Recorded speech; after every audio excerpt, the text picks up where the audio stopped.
केरलम में विधानसभा चुनाव में 1 महीने का समय भी नहीं बचा है। 9 अप्रैल को यहां मतदान होनी है, जिसके चलते प्रचार प्रसार का दौर जारी है। इसी कड़ी में कांग्रेस ने चुनावी प्रचार का शंखनाद कर दिया, जिसके तहत पार्टी कार्यक्रम भी आयोजित करेगी। साथ ही इस दौरान सत्ता पक्ष और बीजेपी की घेराबंदी करने की तैयारी भी है। वहीं इस प्रचार में कांग्रेस के कई दिग्गज शामिल होने वाले हैं। तो क्या है ये पूरी खबर, जानेंगे इस रिपोर्ट में। केरलम विधानसभा चुनाव को लेकर राज्य का सियासी पारा 7वें आसमान पर आ गया है और इस बीच कांग्रेस पार्टी ने चुनावी प्रचार का बिगुल फूंक दिया है। 25 मार्च को पार्टी कोझिकोड रैली कर अपने प्रचार अभियान की शुरुआत करेगी। इसकी जानकारी देते हुए कांग्रेस के वरिष्ठ नेता रमेश चेन्निथला ने कहा कि ये रैली कोझिकोड बीच पर ही आयोजित की जाएगी, जिसमें 9 अप्रैल को होने वाले चुनावों से पहले राज्य में उनके प्रचार अभियान दौरे की शुरुआत होगी।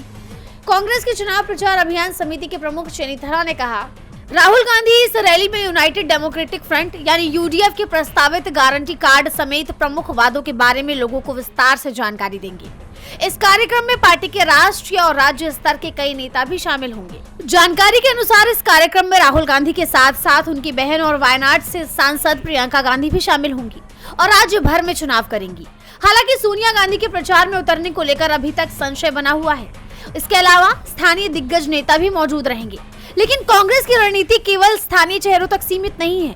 पार्टी ने कर्नाटक के मुख्यमंत्री सिद्धारमैया, डीके शिव कुमार और तेलंगाना के मुख्यमंत्री ए रेवंत रेड्डी जैसे भारी भरकम नेताओं को भी प्रचार के लिए आमंत्रित किया है। साथ ही सचिन पायलट जैसे युवा और राष्ट्रीय स्तर के नेता भी केरल की गलियों में यूडीएफ के लिए समर्थन की मांग करते हुए दिखाई देंगे। जैसा आप जानते हैं कि केरलम को लेकर राहुल गांधी ने पहले ही कांग्रेस के नेतृत्व वाले यूडीएफ की जीत का दावा कर दिया है। आपको याद होगा कि अभी हाल ही में राहुल ने एक्स पर पोस्ट किया था कि यूडीएफ टीम ही केरल टीम है। हर उम्मीदवार केरलम की जनता की आवाज, उनकी आकांक्षाओं और उनके भरोसे का प्रतिनिधित्व करता है। यह अनुभवी नेताओं और युवा परिवर्तनकारियों का एक समूह है। ऐसे सशक्त पुरुष और महिलाओं की टीम जो अपने अपने निर्वाचन क्षेत्रों की बारीकियों को समझते हैं। मेरे लिए केरलम मेरा घर है और केरलम की जनता मेरा परिवार है। जनता ने मुझे जो कुछ भी सिखाया है और जिस प्यार और स्नेह से उन्होंने मुझे अपनाया है, उसके लिए मैं उनका बहुत आभारी हूँ। मैं हमेशा आपका साथी रहूंगा। उन्होंने दावा किया कि केरलम की जनता बदलाव के लिए तैयार है। वो ऐसी सरकार चाहती है जो उसकी बात सुने, समझे और ईमानदारी से काम करे। उन्होंने आगे कहा कि आगामी यूडीएफ सरकार के साथ मिलकर मैं इस खूबसूरत राज्य के लिए एक बेहतर भविष्य बनाने में हर संभव प्रयास करूंगा। केरलम विजयी होगा, यूडीएफ नेतृत्व करेगा।